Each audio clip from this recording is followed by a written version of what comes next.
I'm an artist and I'm a teacher, and the material that I use is clay. What crafts did you do at school? I can remember learning to knit at primary school. We made tea cozies.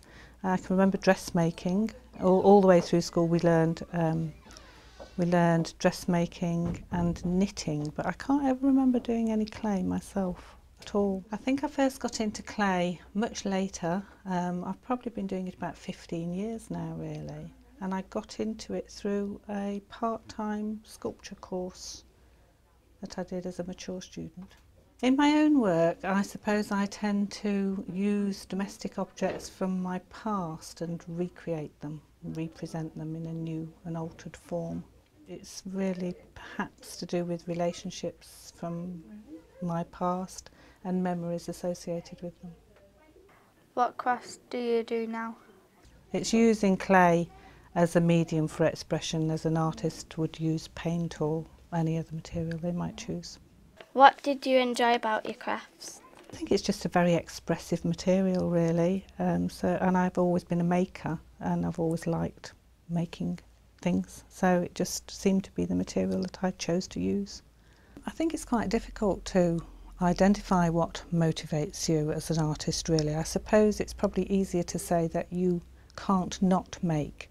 So all through my life I've had an impulse to make, but I didn't ever have any formal training with that as a young person, and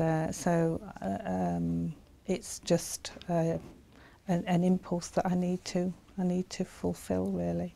I am very much a teacher. As soon as I learn anything for myself I want to pass it on, so it's yes, I'm deeply a teacher. I do recognise that within myself as well. So yes, I've taught for 30 years, but very young children previously to this. So you trained as a teacher? I did, yes, yes. I've really enjoyed the intergenerational work. I've done 2 projects with the elderly people at North Lights and I thoroughly enjoyed those. I was quite anxious about coming into a secondary school, and I was worried about the behaviour of the children, and I was very uncertain as to how the session would go, and I found it totally exhilarating. I thoroughly enjoyed last week, went home on a real high. It was great, and I thought that the combination of the elderly with the young people worked very, very well, and I think everybody was very satisfied with the session really. So it was very good. Yes, surprised me. Yeah, I really liked it.